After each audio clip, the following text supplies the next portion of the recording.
I'm trying to do and not go in another direction, a negative direction. Is it as easy as you make it? Because that temptation is out there. You have that crowd out there who wants you to do negative things. Is it as easy as you say it is? No, it really ain't. It's like, it's really hard. It's real hard because, like, it's easy to get in trouble. It's very easy. Like, you can get in trouble doing basically anything. So, I mean, it's always out there, but you got to be strong enough to say you're not going to do that. You got to be grown enough to say you're not going to do it. It's like, it's up to you. It's all in your head. However you look at you got to look at the bigger picture. You can't let. It's a lot of prayer pressure too. So you can't let people try to talk you into stuff and all that. You got to stay strong. That's how I look at it. Stay strong. That violence that we have in our community, how, in your opinion, can we stop that? I mean, for one, it's always gonna be violence, but a way to slow it down is, I think people just need to start trying harder to get jobs, because without jobs, it's just gonna be a lot of people walking around with no money, so they're gonna be thinking like easy ways to get money, which is trying to rob somebody or trying to break in somebody's house or do anything like that. So basically, it's all about everybody having money. That's all it's about at the end of the day. That's what I think. That's why most people get killed. When when you become successful and start making millions and millions of dollars, how will you change?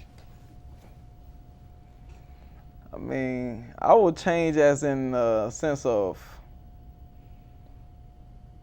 a role model.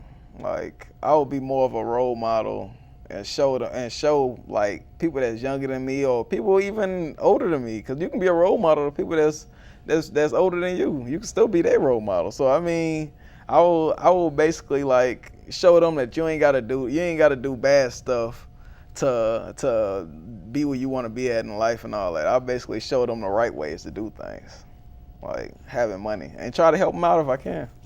Cause I made it now, so you gotta help out, give back.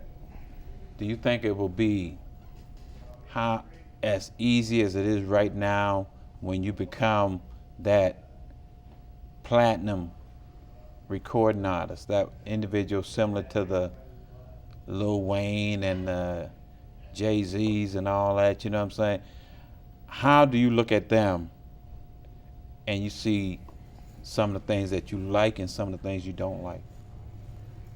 I mean, watching them, it'll make me. It's already got me thinking like, okay, it's certain stuff I already know. Like when you get in the interview, it's certain stuff you don't even supposed to say. Like you just gotta like instead of starting stuff, because all the interviews and stuff like that, all they do is try to start like beefs and all this type of stuff within the rap game and all that. So you just gotta know what to say, what not to say. Sometimes you gotta bite your tongue. You can't just say whatever's on your mind sometimes, cause I mean, it's going to be a result of violence, or either whole lot of people gonna stop liking you because they don't just think you gonna throw shots at them and all that. So you just gotta know when just shut up sometimes and just say stuff that's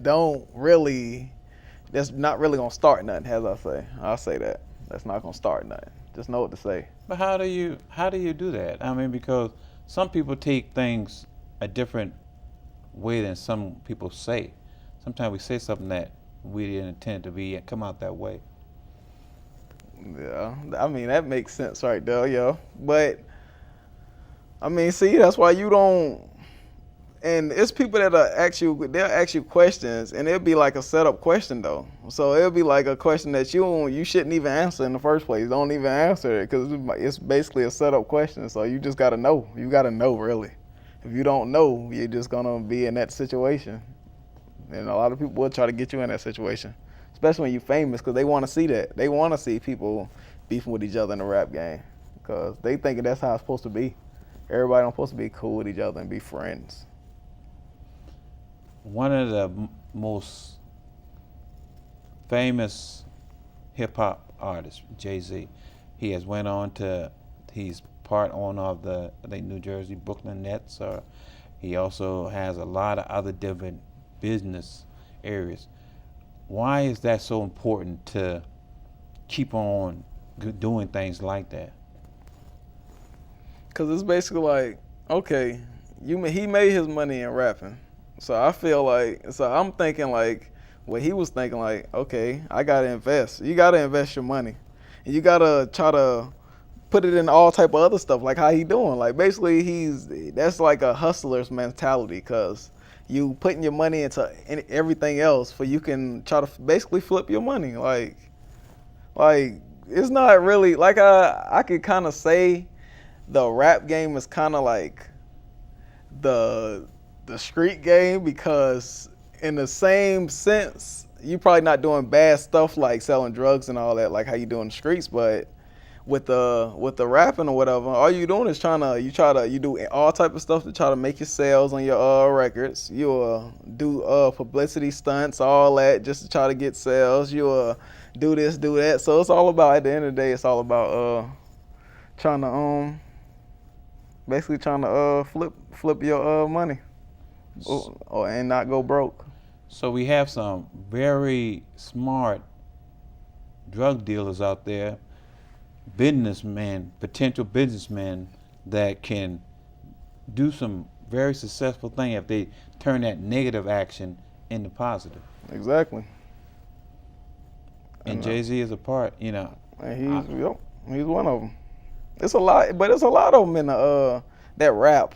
But they switched over from probably being in the streets, because they know eventually either you're gonna die or you're going to jail for life.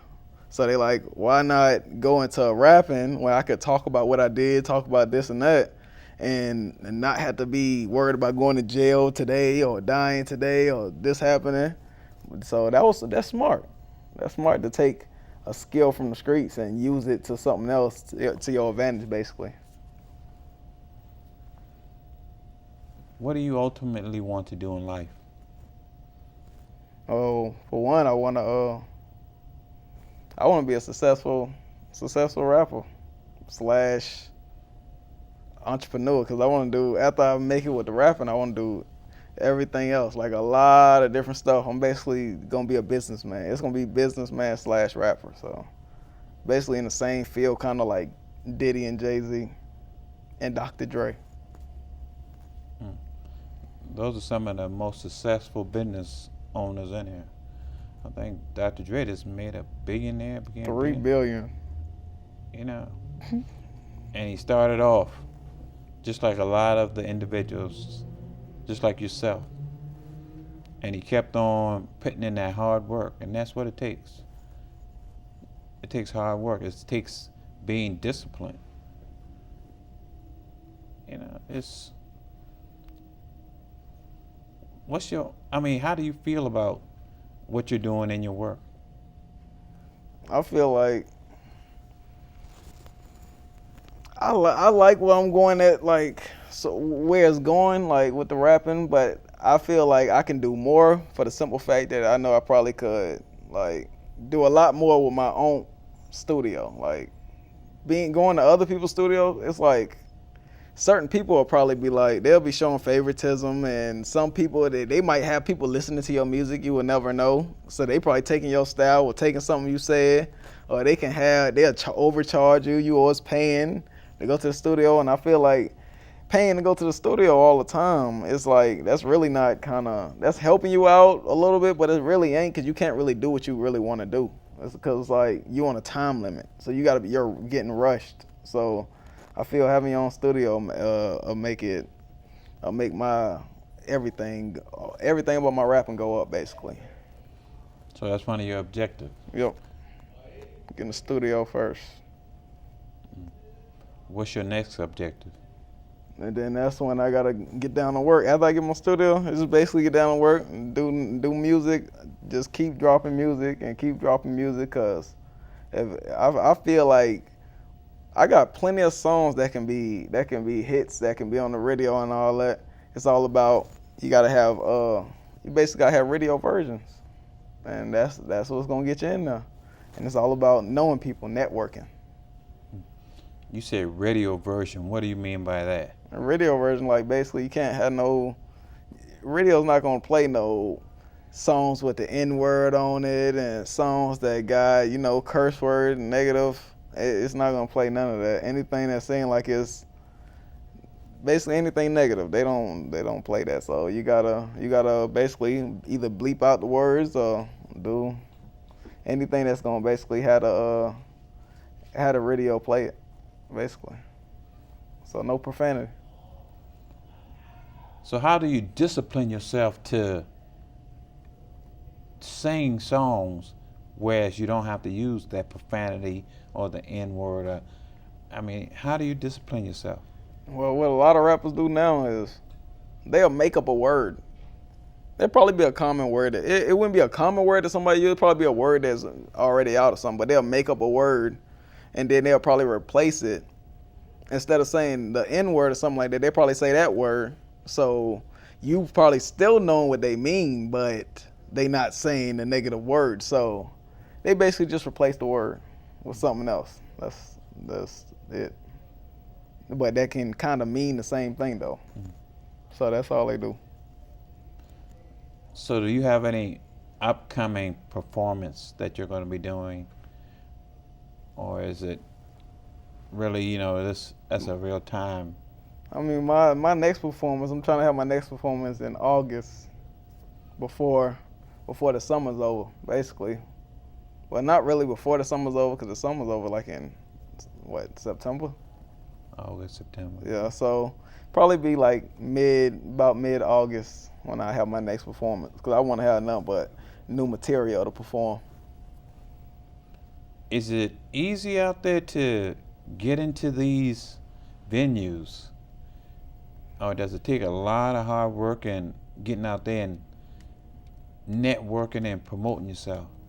Well, I'll say one thing about that, it's not really easy at all in Charlotte, for the simple fact that Charlotte ain't like Atlanta, Miami, New York, LA, ain't none of that. Charlotte is just like, basically they consider Charlotte like a place where everybody bites another city's style and use it here. That's all this is. It's like the place where everybody got every different city style and they use it here or whatever like that. That's basically why we're not blowing up. And then we don't help each other.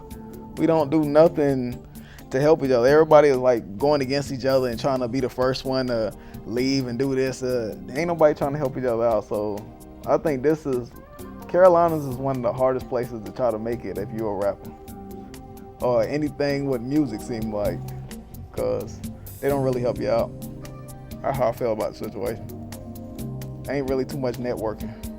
Okay, we're running short on time. If someone wanted to get in contact with you, Tay Montana, how would they go about doing that? I mean, you can find me on Facebook. Just type in Tay Montana. You can find me on Reverb Nation, Tay Montana, of course. Them about the two places you can find me. You can find me on YouTube too. Thank you for Tay Montana Taylor for coming on the show. Ladies and gentlemen, watch more of Tay Montana, Taylor, my son. Thank you for watching the show. You be encouraged.